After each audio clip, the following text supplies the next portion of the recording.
अस्सलाम वालेकुम dear students, class 7 English. Topic हमारा है global warming and climate change. Previous lecture में हमने इसकी रीडिंग कंप्लीट की थी, ठीक है। तो आज हम इसके क्वेश्चन आंसर करेंगे।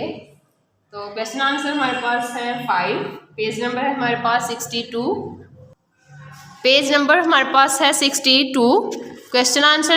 क्वेश्चन नंबर 1 एंड 2 अब हमने लिखा है क्योंकि क्वेश्चन थोड़े लेंथी हैं, इसलिए आज हम सिर्फ इसके 2 क्वेश्चन करेंगे क्योंकि आपने इनको घर में रिवाइज भी करना है। क्वेश्चन नंबर 1 है, what is the relationship between global warming and climate change. तो जब हम रीडिंग कर रहे थे तो हमने फर्स्ट पैराग्राफ जो पढ़ा था कि ग्लोबल वार्मिंग और क्लाइमेट चेंज जो है ना आपस में रिलेट करते हैं। अगर हमारा ग्लोबल वार्मिंग इंक्रीज़ हो रही है तो साथ में हमारा जो क्लाइमेट चेंज है यानी कि जो हमारा वेदर है वो भी उसी तरह से उसमें भी तब्दीली आती जाएगी। अगर हमारा वेदर चेंज हो रहा है यानी कि क्लाइमेट में तब्दीलियाँ आ रही हैं तो उसके साथ हमारा जो ग्लोबल वार्मिंग है वो भी उसमें भी थोड़ी बहुत तब्दीली जो है वो नज़र आएगी। इस तरह से बोथ जो है ये इंटर रिलेटेड है, यानी कि global warming and climate change are both inter related, कि इन दोनों का आपस में रिलेशन है। What is the green house effect, question number 2 है। ग्रीन हाउस इफेक्ट क्या है, हमने पढ़ा था ग्रीन हाउस इफेक्ट एक फिनोमिना है, यानी कि ग्रीन हाउस इफेक्ट जो लोग यूज़ करते हैं डिफरेंट गैसेस जैसे कार्बन डाइऑक्साइड, नाइट्रस और नाइट्रोजन, ये तीनों गैसेस मिलकर जो है ये हीट अब्जॉर्ब करती हैं, सूरज की जो शुआएँ होती हैं, रेडिएशंस जो होती हैं वहाँ से, और फिर इससे हमारे जो ज़मीन जो है इसका टेम्परेचर जो है इसको भी हीट अप कर देती हैं, जिससे जो है वो क्लाइमेट ग्लोबल वार्मिंग में इजाफा होता है, क्लाइमेट चेंज होता है और इस फिनोमिना को फिर हम कहते हैं ग्रीन हाउस इफेक्ट। क्लियर है। अब ये दोनों क्वेश्चन जो है सामने बोर्ड पे लिखे हुए हैं, ठीक है। आपने ये दोनों क्वेश्चन जो है इनको अपने रजिस्टर पे नोट करना है, स्पेलिंग मिस्टेक नहीं होनी चाहिए, घर में आपने इनको रिवाइज भी करना है। क्वेश्चन नंबर 1 है, what is the relationship between global warming and climate change, के रिलेशनशिप क्या है ग्लोबल वार्मिंग और क्लाइमेट चेंज में। Global warming is a gradual increase in the temperature of the earth's atmosphere. Global warming जो है ये gradual यानी कि जो दर्जा हरारत बढ़ रहा है, टेम्परेचर जो बढ़ रहा है ज़मीन का, कास्ड बाय पर्टिकुलर गैसेस, जिसकी वजह जो है चंद गैसें हैं। Where as climate change is an effect of global warming, और इसके बरक्स क्लाइमेट चेंज में जो तब्दीली होती है वो इफेक्ट ऑफ ग्लोबल वार्मिंग है।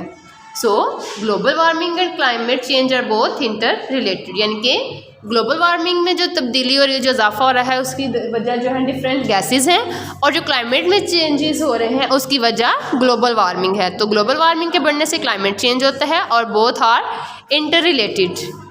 सो क्वेश्चन नंबर 1 का आंसर है जो आपने लिखना है, global warming is a gradual increase in the temperature of the earth's atmosphere caused by particular gases, whereas climate change is an effect of global warming, and global warming and climate change are both interrelated. Clear that?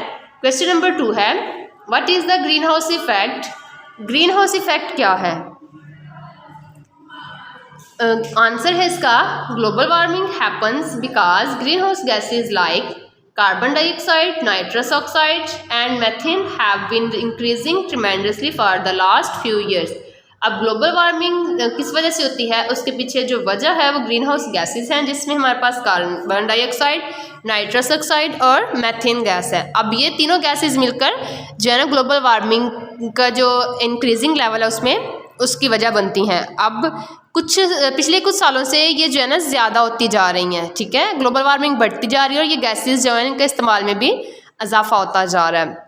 These gases absorb radiation from the sun. अब ये gases क्या करती हैं कि ये सूरज की तरफ से आने वाली जो रेडिएशन जो शुआएँ होती हैं उनको ये बहुत ज़्यादा अब्जॉर्ब करती हैं, और हमने पढ़ा था लेसन में कि अगर वैसे जो रेडिएशन आती हैं वो वापस भी चली जाती हैं। आपने पढ़ा होगा उसमें जियोग्राफी में भी हमने इस बारे में पढ़ा था, आपने पढ़ा होगा कि वहाँ पे इसका एक प्रोसेस है मुकम्मल, ठीक है, कि रेडिएशन जो आती हैं वो वापस सूरज की तरफ भी जाती हैं, लेकिन ये गैसेस जब उनको अब्जॉर्ब करती हैं तो वापस नहीं जाती। तो क्या होता है, the green house gases trap the heat and cause the planet to get hotter.